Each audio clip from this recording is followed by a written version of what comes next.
Jeff Osborne, who's pastor of the Berea Evangelistic Church, speaks for many rural Kentuckians. Well, there's no question in my mind that homosexuality itself is wrong.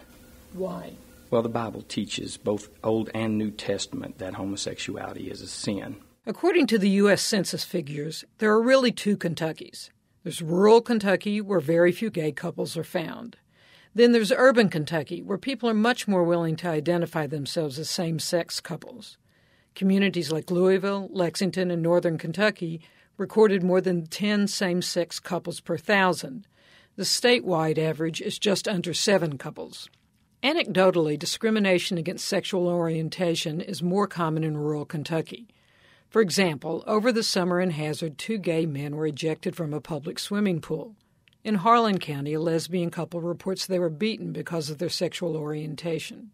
Jordan Palmer, who's president of the Kentucky Equality Federation, said city government in Hazard, which has a history of tolerance, reacted quickly to the discrimination. But the story isn't the same everywhere. You travel outside of Hazard to Harlan or Hindman or Jackson, which is in Breathitt County, it's a completely different attitude. Gay people are beaten, and they're openly and blatantly terminated because of their sexual orientation. Hoping to outlaw discrimination based on sexual orientation, several communities have turned to fairness ordinances. They've been enacted in the urban centers of Louisville, Lexington, and Covington, but similar ordinances in relatively rural Berea and Richmond have stalled.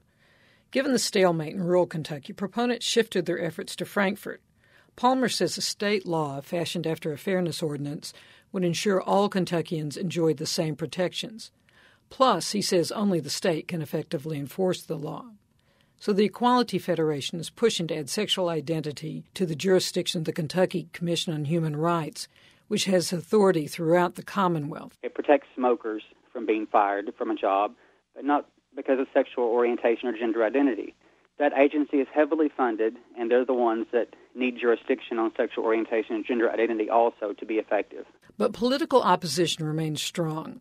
In 2004, 3/4 of voting Kentuckians drew the line at same-sex marriage, voting in favor of a constitutional amendment to ban it. The opposition dominated many rural counties where nearly 90% of those people casting ballots voted to ban gay marriage, a practice that was already illegal in the Commonwealth.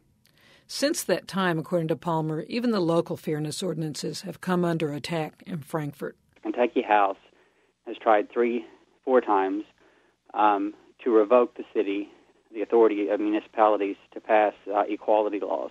Again, Berea Minister Jeff Osborne speaks for many people who see the fairness ordinance as a violation of their property rights. My main concern is the loss of freedom myself, the loss of my freedoms.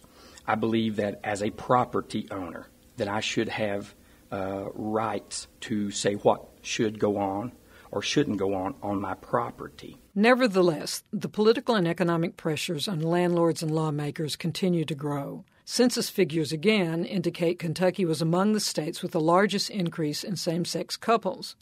As the